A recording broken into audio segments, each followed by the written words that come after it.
Stay tuned for Mystery Theater.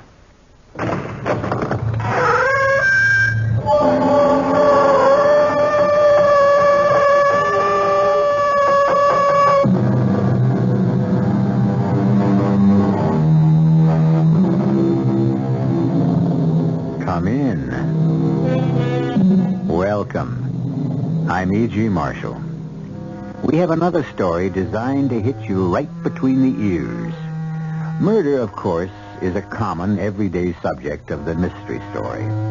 But we promise you that this one murder has an entirely new kind of definition. You've heard the expression, being of two minds. Well, Joe Vincent, our hero, or should I say our victim, is very definitely a man who could be described that way. The only trouble is, one of those minds seems to be bent on homicide. Our mystery drama, My Own Murderer, was written especially for the Mystery Theater by Henry Slesser and stars Mandel Kramer. It is sponsored in part by Anheuser-Busch Incorporated, Brewers of Budweiser, and Buick Motor Division. I'll be back shortly with Act One.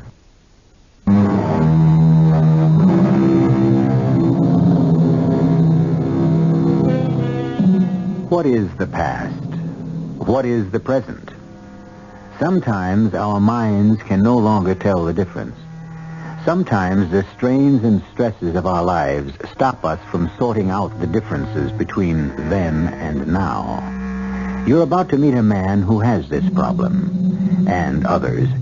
But in order to meet him, we have to take you away from what we hope are your comfortable surroundings and bring you to the mean streets of Skid Row, to the shabbiest part of a large metropolitan city, because that's where you'll find Mr. Joseph Vincent.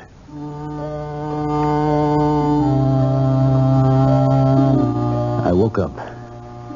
There was nothing unusual about waking up. I've been doing it all my life.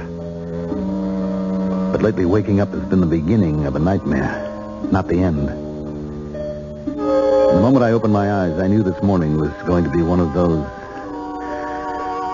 days when I'd have to face that terrible emptiness again, that frightening jump between the real and the unreal. Because when the cold light of morning oozed through the dirty panes of the window in front of me, when I finally made sense out of the strange angles and unfamiliar shapes that formed my surroundings, I realized that I was in a room I'd never seen before. The hotel room, probably. There were always hotel rooms, foul-smelling boxes. But I was Joseph Vincent.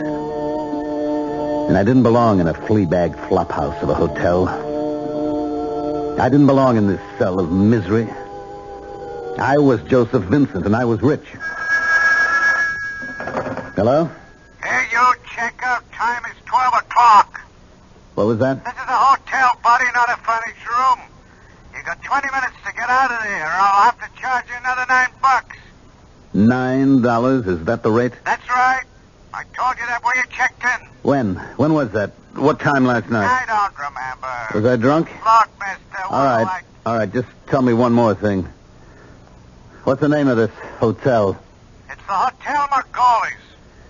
All right, thanks. And don't worry, I'm leaving. I managed to get myself out of the bed. I was still dressed. My pants and shirt were eroded by wrinkles, but my jacket was lying untouched across a moldy armchair. I reached for the wallet and checked my money. It was all there. Then I saw something else. There was a water glass and a small bottle. I picked it up and looked at the label. There was a skull and crossbones on it. My flesh turned cold, and the small label blurred in front of my eyes. It was poison, no doubt of it. I put the bottle down with disgust. I struggled into my jacket. Went to the mirror to check out the condition of my face. And there it was once more, the same familiar sight, the letters written in soap across the face of the mirror. And the message was signed as it always was, but this time the words read, "Next time you die."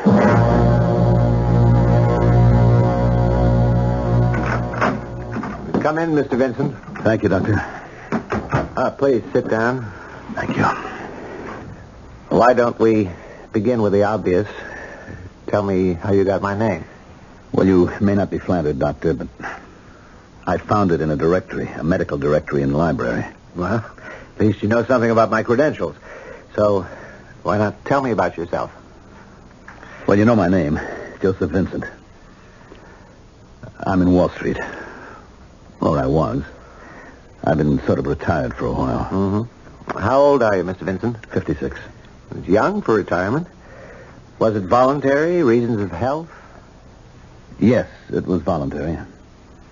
I made quite a bit of money in the market. I didn't see any real reason to keep to a 9-to-5 schedule, especially after my wife died. When was that? It was about a year ago. It was an automobile accident. I was in the same crash, but I came out with just a concussion. Eleanor was killed outright. Was she driving? No, I was. Anyway, that was when I decided to quit. The work didn't seem so interesting to me anymore, and then there was this other thing. What other thing? This thing that had started to happen to me. What was that exactly? Dr. Abrams, someone is trying to kill me. Are you really certain of that, Mr. Vincent? Yes, there have been 3 attempts. The last one took place 2 days ago. That's when I decided it was time for me to see somebody. A psychiatrist and not the police? Yes. May I ask why? Well, the person who is trying to kill me is myself. Mr. Vincent, are you telling me that you have suicidal impulses? No. No, Doctor, I don't have anything of the kind. Not me. Look, I get these spells, Doctor. They started right after the accident. I keep waking up in filthy hotel rooms. Is that what happens during these spells? Yes.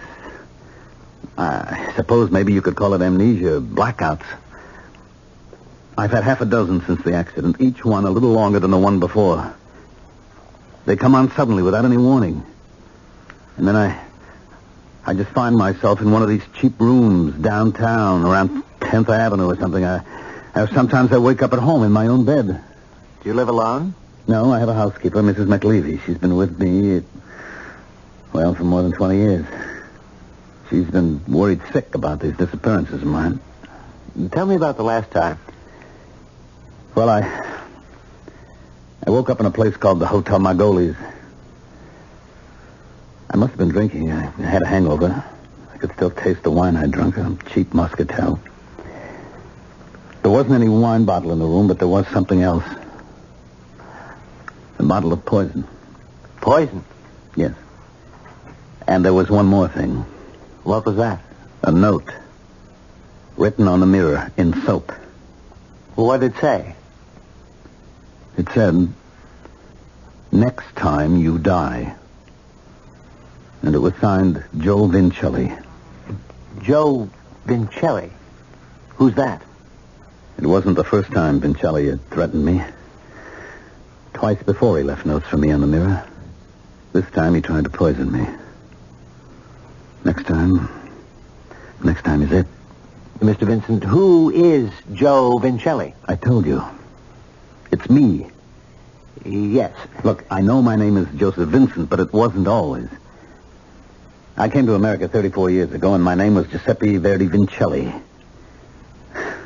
My father was a great opera lover. Everybody called me Joe when I arrived, and I had a lot of different jobs. I was a construction worker. I was a barber, a salesman for an ice cream company. Then a friend of mine got me interested in the stock market.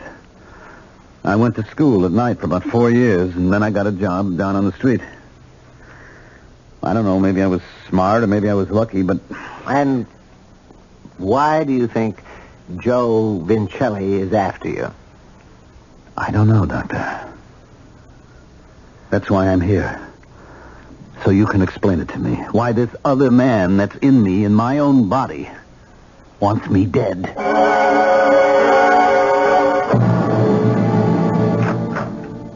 Dr. Abrams? Yes, Penny? I just wanted to remind you that Mr. Vincent will be here at 4 o'clock. Oh, yes, I remember all too well. You don't sound very happy about it. I'm not sure that this case belongs to my office. You've dealt with suicidal types before. Yes, I've dealt with them, and it's not difficult to find a suicide motive in Vincent's case. Guilt over the death of his wife. Because of the auto accident? An auto that Vincent was driving. Subconsciously, he blames himself for her death and is seeking punishment. The only punishment that fits the crime. So he's resurrected the cruder, more violent personality of Joe Vincelli to do the job for him. And I'm afraid he might succeed. How awful. This other personality knows that Vincent is trying to defend himself, so he's all the more cunning, all the more difficult to reach. Maybe you need an exorcist, Doctor. Maybe I need a detective. What? It may take months to get the answers out of Vincent's unconscious, and by that time... But what could a detective do? He could follow the man, find out where he goes during these blackouts, what he does. Do you think that would help? If I knew the answers to those questions, I might be able to save his life. Dr. Abrams, don't you remember what my husband Pete does for a living? Your husband? He's a cop.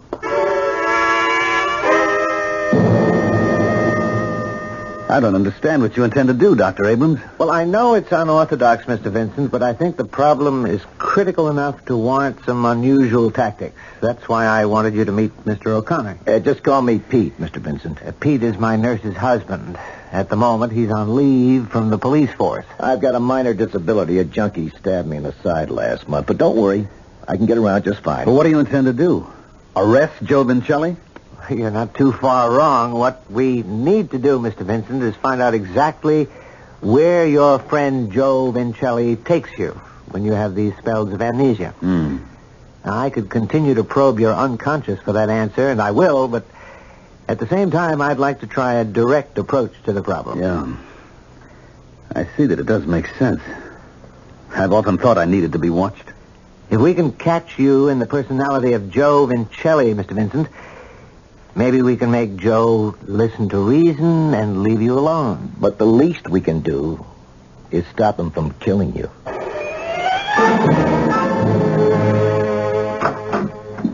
Just wanted to say good night, Dr. Abrams. Good night, Penny. See you tomorrow. You know, if you wanted me to work on those files tonight, I could do that. No, Penny. You run along home. The files can wait for another time. Well, tonight isn't a bad time at all, since I won't have a husband to cook for. Oh, yeah, that's true. I forgot. Pete's starting this surveillance tonight. He calls it a stakeout. I'll get that. Dr. Abrams' office. Penny, it's Pete. Hi. We were just talking about you. Ah, great. That's why my ears are burning. To say nothing of the rest of my face. You sound funny. Is anything wrong? Yeah, I'm wrong. This layoff of mine must have turned me stale. Pete, what's happened? I loused up the job. Well, what's the matter? Doctor, I think you'd better talk to my husband. Hello, Pete. What's the trouble? He outfoxed me, Dr. Abrams. The first night, I let Vincent get away. He took this razor and got away from me. Razor? What are you talking about? I spoke to his housekeeper, Mrs. McLeavy. She caught him packing up this straight razor and leaving the house. And if we find Vincent with his throat cut, it'll be my fault. Well, the question is, who got away? Was it Joseph Vincent, the wealthy, cultured, retired stockbroker? Or was it tough Joe Vincelli, a man capable of violence, perhaps capable of murder? And would both personalities finally come into conflict and end both their lives? We'll learn a great deal more when I return shortly with Act 2.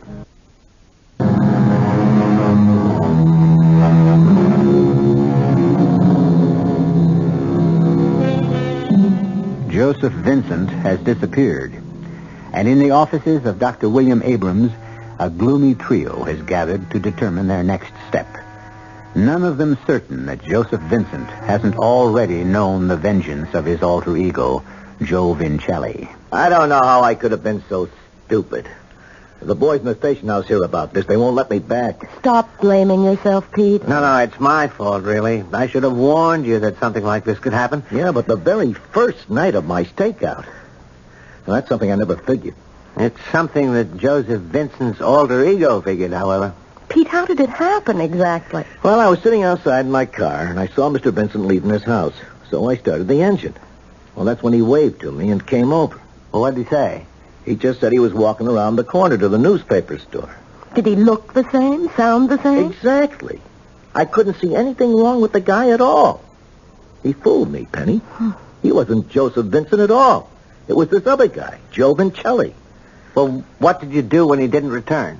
I went looking for him, of course, but he was nowhere in sight. So I figured he hopped a bus or a taxi. His car was still out in front. That's right. Well, anyway, that's when I decided to go into the house and talk to Mrs. McLeavy. His housekeeper? Right. And she told you about the razor? Yeah. She said she passed Vincent's bedroom and saw him putting the straight razor into a case and slipping it into his coat pocket. But why? I think I'd like to ask Mrs. McLeavy that myself.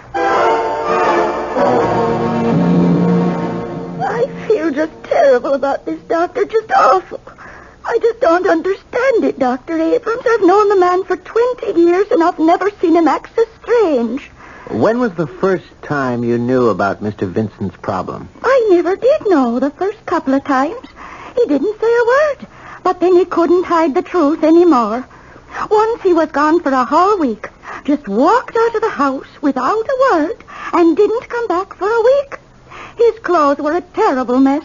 They were in such bad shape, he told me to throw them away. And did you? Yes. Did you notice anything unusual about the clothes? I mean, any strange markings, perhaps something in the pockets? Well, there was one thing. What was it? Well, I'm a little bit ashamed to say. No, please, Mrs. McLeavy, it might be important. Well, it was a calendar. One of those. Those? Oh, you know, with one of those women on it without a stitch. Oh, yes, I see. Do you still have it? No, I threw it away, along with his dirty clothes. But do you have the clothes he wore the last time he disappeared? Oh, yeah, I got them all ready for you. Just back from the dry cleaners. The dry cleaners? Of course. I sent them out just as soon as he came back. Oh, Mrs. McLeavy, we wanted those clothes just the way they were. Well, I can't imagine why you'd want dirty clothes, Doctor. Well, never mind.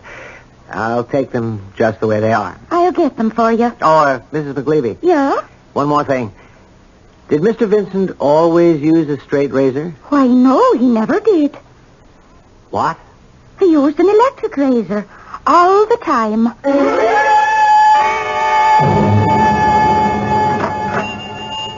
Hey, Joe! For the love of Pete, if it ain't Joe Vincelli. Hello, Mike. How are you? Where you been for the last couple of weeks? I give up on you already. Well, I've been around. Around, huh? Tell me the truth. You were hitting the bottle again, huh? Oh, I don't know, Mike. Maybe a little. You're sure a funny guy, Joe. 5 times you come to work for me, and 5 times you walk out without a goodbye. If I didn't like you so much, I'd throw you out on your ear, eh? You're a good barber, Joe. You give people their money's worth. Thanks, Mike. I appreciate that. A man like you, a real artist with the shears and the razor. Joe, listen to me. Why don't you try and cut it out, huh? The vino, I mean. Yeah, I guess I should, Mike. That stuff don't do no good. You ought to be working steady, saving money. No, for your old age. Sure, I know, Mike. What's the matter, Joe? You don't look so good. Oh, well, it's my head. My head, it hurts. You see, that's what the vino gets. No, I haven't had a drink. It's just that my head hurts sometimes. Mike, you will take me back, won't you? Can I work for you again? But for how long, Joe? 2 days, a week? With you, I'm never sure. But I need the work, Mike. I don't know what I'd do with myself if I didn't work. Okay, Joe, okay. I could never say no to a good barber. You got the job. Thanks, Mike. And listen, You bring your old razor, Joe, huh? Or you hawk it, maybe? No, I didn't hawk it, Mike. I got it right here. I wish you wouldn't look like that, Dr. Abrams. I'm sorry, Penny. I can't help blaming myself for what's happened. That's fine. I've got a husband who blames himself and a boss who blames himself. Maybe it was wrong to handle it this way. Maybe we should call the police. He is the police, and he really doesn't think you have grounds to involve them, Doctor. That man is carrying a murderer around with him. I suppose so. But I can't help wondering. It all seems pretty obvious to me about where Mr. Vincent goes when he has these blackouts. All right, where? You know the old expression, cherchez la femme? Yes, I know. Find the woman. Don't you think that's the most likely explanation? Because of that girly calendar Mrs. McLeavy found? Well, it does seem to indicate an interest in the opposite sex. The poor man's been widowed for over a year. Would it be surprising if he went out hunting for feminine company? That must be Pete. Let him in, Penny. Hi, honey. How are you? Okay, I guess. I'm afraid I don't have much to report. I got the laboratory report on Vincent's clothing. The suit Mrs. McLeavy had dry cleaned. Yeah, that made it kind of tough. But there was one substance the dry cleaners didn't get out. What was that? Well, near as they can tell, Doc, it was powder. Face powder. Face powder. Are you sure, Pete? Well, not much doubt about it. It was a kind of cheap brand, but that's what it was. Well, what do you know? I was right. Cherchez la femme.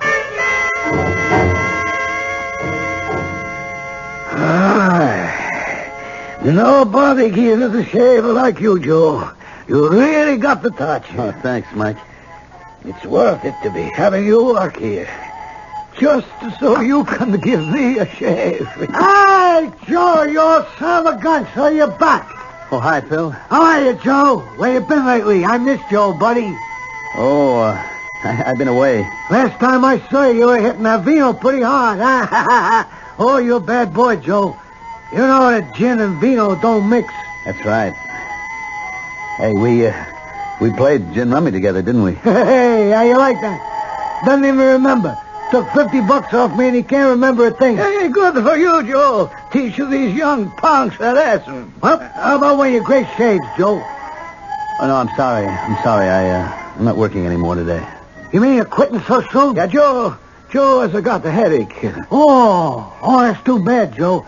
Hey, listen, if you feel like relaxing, how about coming over to my place? My girl Anita is there. She'll fix us a little pasta or something, and maybe we could play a friendly game of gin. Well, I don't know. Hey, Joe, no. Maybe you better go home and lie down for a while. Home? Well, yeah, you got some place to stay, don't you? Hey, come on, Joe. Give me a break. Let me try to win back some of that bread. All right, Phil. I'll give you a chance. Just let me get my coat. Hey, great. I'll wait for you outside. Hey, listen, Joe. You really think it's a good idea? Oh, sure. Why not? Oh, you don't know that guy. What are you doing playing cards with a guy you don't even know? I've got to do something, Mike. I can't just eat and sleep. A guy's got to do something. Well, I just hope you know what you're doing.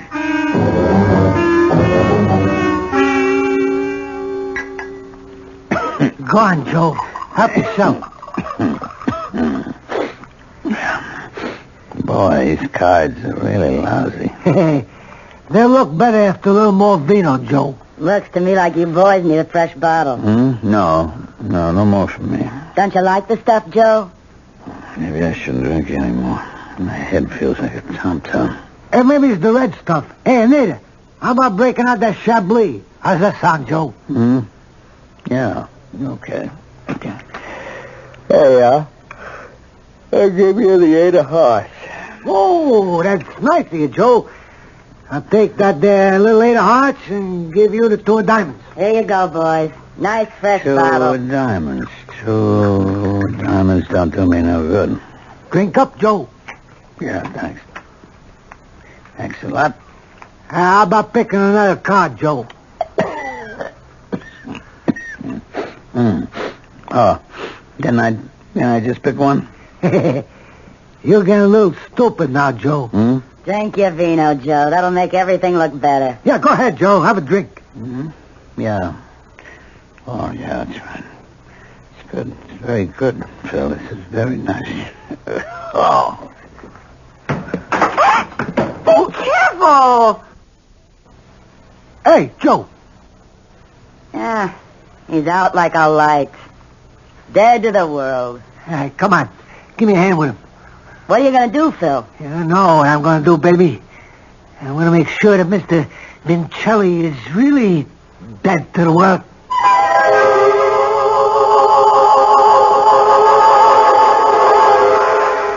It would appear that Mike the barber gave good advice to his friend Joe Vincelli. Too much vino obviously doesn't do him any good. In fact, too much vino seems to be threatening his life at the moment. Obviously, more than one person seems to want Mr. Vincent dead. Or is Phil's intended victim Joe Vincelli? We'll find out when I return shortly with Act 3.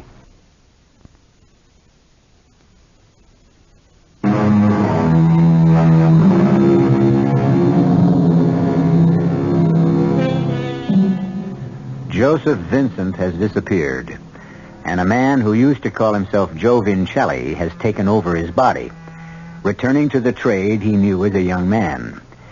But Joe Vincelli has encountered another young man who doesn't seem to like barbers and is about to do something about it. At the same time, in the office of a psychiatrist named Dr. Abrams, a worried trio ponders the problem. I can tell you one thing. Vincent didn't take a taxi when he walked around that corner. I checked it out with the Hack Bureau. No cabbie in the vicinity picked up a guy that fits his description that night. Therefore, he either walked to where he was going or he took a bus. Let's face it, we're at a dead end. Don't use that word. You really think the guy's a menace to his own life, Doctor, huh? Well, he hasn't been my patient long enough for me to answer that, but based on his past history, I'd say the chances are pretty good. I'll get it. Dr. Abrams' office. Who? Yes, he's here. Pete, this call is for you. Oh. A man named Halsey. Oh, yeah, it's Sam Halsey from the lab. Hello, Sam? Yeah. Uh-huh. How many did you say? Well, that's peculiar, huh? Yeah, sure. Well, thanks a lot, Sam. I really appreciate this. So long. What was that all about? Well, the laboratory isn't still working on those clothes of Vincent, are they? No, not the suit that was dry cleaned, but I found another suit in Vincent's closet. I kind of, borrowed it to see if we would turn up the same kind of face powder. Did you? No, but Sam says they found something else. They found hairs on the suit. Small particles of hair. Blonde or brunette? Well, that's the crazy part. They found both. And some redhead, too. Wow. Did you say he wasn't a Romeo? Now, wait a minute. If they were small particles, Of course, I just remembered what Vincent told me about his early life in this country. What did he say? He had several jobs here before he got into the stock market, and one of them was barber. Barber? Hey, that would explain it all right. The small bits of hair. And that calendar he brought home that time. Where's a better place to pick up a girly calendar than a barber shop? And that face powder on his clothes. Oh, that's it. He goes to a barber shop. I'd say he probably works there. And that would explain why he packed that straight razor of his. It's probably the same razor he used when he started shaving guys in America. But why in the world does he want to work in a barber shop? He's a rich man. But he's not a rich man when Joe Vincelli takes over his body. He's the poor immigrant all over again, doing the same work he did then. So all we've got to do is find out which barber shop he works in. He's sure to be working under his old name, Vincelli. But there must be 1,000 barber shops in this city. We can't call all the barbers. Well, if we're lucky, we won't have to call them all. We'll find the one where Mr. Vincelli is working.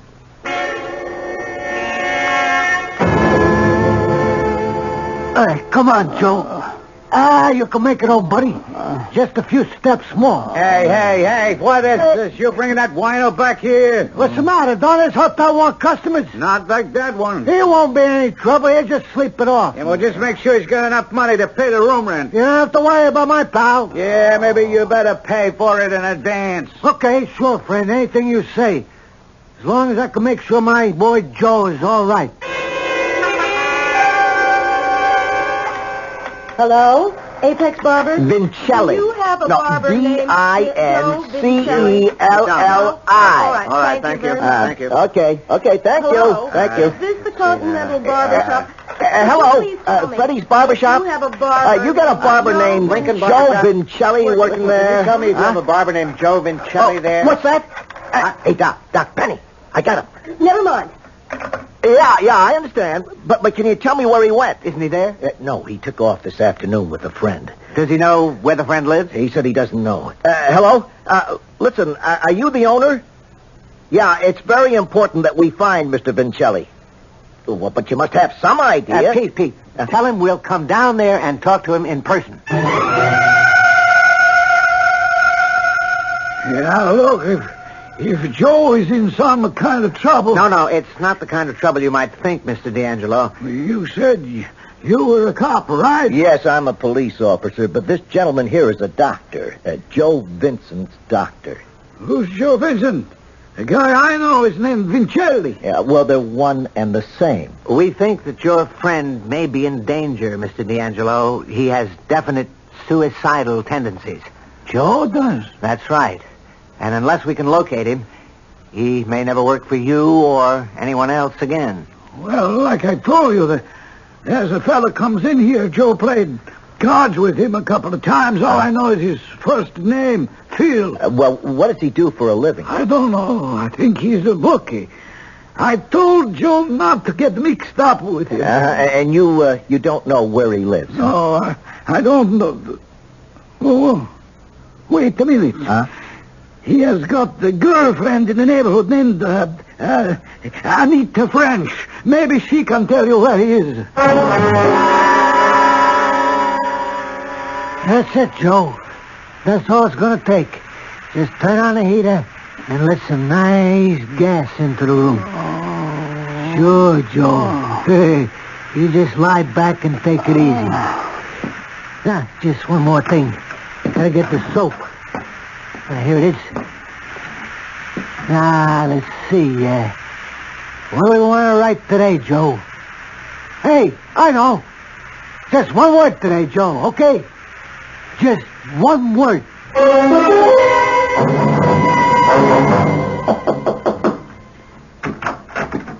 Yeah? What do you want? Miss French? That's right. Police, Miss French. Police, what did I do? Oh, nothing, miss. We just want to ask you a few questions. Well, maybe we come in? Yeah, I guess so.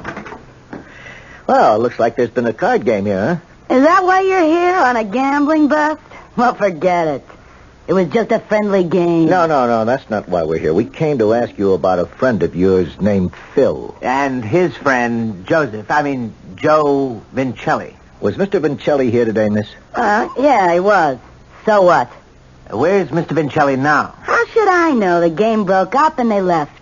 Miss French, this may be hard to explain, but this man you know as Joe Vincelli isn't Joe Vincelli.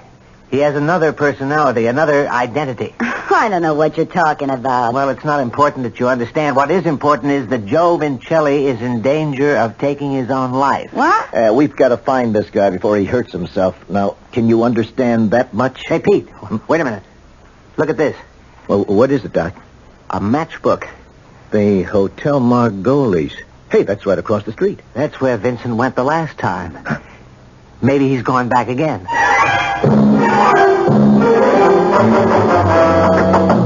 Mr. Vincent! Joe! Are you in there? He might be asleep. Or worse. Come on, you. Open the door. All right. Oh, good Lord, it's gas. Turn that heater off. The window open. Hey, Doc. Look at that mirror. Yeah, he's written all over it with soap. Hey, is he dead? No, he's still alive. All right, get him out in the hall, quick. Give me a hand. Okay. Come on. Yeah, you sure he's breathing? Yeah, he's okay. Mr. Vincelli. I'd sure like to know what's going on here. Shut up. Come on. It's Dr. Abrams. Is that you? Yeah. Yes, it's Dr. Abrams. Oh. Do you know who you are? Yes, I'm Joseph Vincent. Wow. Well, that's something, anyway. Hey, Doc. Do you see what it says on the mirror? Yes. Just one word. Death. Yeah. And it's signed Joe Vincelli. What? What happened? Did I do it again? Did I try to kill myself again? It looks that way, Mr. Vincent. Only this time you almost succeeded. Hey, wait a minute. What is it, Pete? Mr. Vincent, let me see your hands. My hands. Look at them. They're filthy. Well, so what? Well, it means he hasn't washed them. No. I guess I didn't. There's no soap smell on them either. Not a trace. What are you getting at, Pete? The note on the mirror was written with a cake of soap, but there's no trace of soap on Mr. Vincent's hands. He didn't write on that mirror, Doc. We were wrong about Joe Vincelli. No, Pete. I'm sure there's a Vincelli personality. But maybe Vincelli isn't a killer. Maybe the killer's got an identity all his own.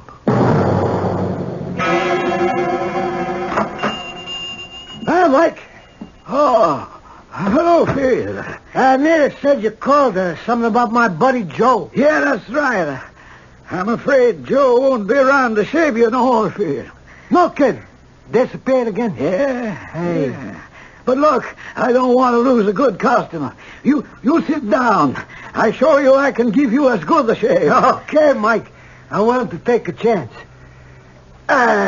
Poor Joe. He really liked this vino too much. Yeah, I'm afraid so. Here, let me put this towel around you. Hey, is he going to be okay? You know? I'm afraid it's a kind of serious fear. Hey, this lather too hot for you? No, it's fine. Well, go on, Mike. Tell me a worst. I'll tell you the worst, Phil. Hey, Joe, what are you doing here? Hand me that razor, Mike. I'll take over. Yeah, sure, Joe. And I'll be in the back if you need me. Hey, wait a What's minute. the matter, Phil? Huh? You always said I gave the best shave in town. Listen, Joe, maybe you better not. A man in your condition. Don't move. Razor is a very delicate instrument, you know that? Joe, take it easy, huh? One wrong move here, you could kill a man in 2 seconds. Joe, Feel how sharp that blade is against your throat? Oh, I keep my razor sharp, Phil. Get that thing away from me! Wouldn't move if I were you. What is this? You know what it is, Phil. I'm not Joe Vincelli anymore. I'm Joseph Vincent now. And Joseph Vincent doesn't remember how to handle a razor anymore. Hey, you're crazy. Not as crazy as you thought I was. I thought it was Joe Vincelli who wanted me dead. But it was you. You, Phil, all along. Why? What for? I swear, I never meant to hurt you. No, just to kill me. Now, if you don't tell me why... Hey, stop! Hey, look, I'm bleeding. Only a small cut, Phil. In another few seconds... Somebody help me! You can help yourself, Phil. Tell me who you are. I'm Phil McLeavy. McLeavy? I'm your housekeeper's son. Mrs. McLeavy's son? I don't believe you. She wouldn't do anything like this. She doesn't know anything about it. It was all my idea. What idea? Stop it. Hey, stop it, will you? Look at the blood. Talk or I'll kill you. Okay. When she told me about those spells you had, I figured it out. She showed me a calendar you brought home once. It had the address of Mike's barbershop, so I came here. Why did you follow me? I thought if you're trying to kill yourself, nobody would ever think it was murder. Why? What was in it for you? Well, I knew you were going to leave my mother a lot of money. You didn't have anybody else. And when she got it, I'd get mine too. You would kill her next. No, I swear it. You know something, Phil? Some people should get their throats cut. No, Mr. Vincent. Hold it right there. Help me. He just tried to kill me. Stop blubbering, pal. You're okay. You just had a very close shave.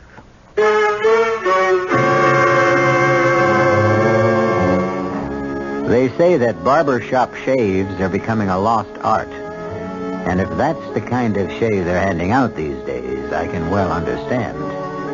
Of course, we hope the barbers in our audience aren't offended. Personally, we think there's only one thing more relaxing than an afternoon in a barber's chair. And that's the time spent listening to the Radio Mystery Theater. perhaps you'll remember the story about the man in the barber shop who was getting a fine straight razor shave while a very pretty blonde lady manicured his nails. He said to her, "You're the prettiest girl I've seen in years. How about a date tonight?" She replied, "Why don't you ask my husband? He's shaving you." What? No laugh? Well, that's not the purpose of the Radio Mystery Theater anyway. We're here to hand out chills and thrills, and we hope you'll be back for more. Our cast included Mandel Kramer, Robert Dryden, Catherine Byers, Suzanne Grossman, Ian Martin, and Sam Gray.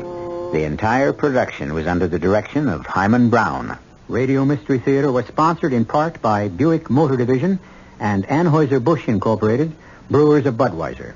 This is E.G. Marshall inviting you to return to our Mystery Theater for another adventure in the macabre. Until next time, pleasant dreams.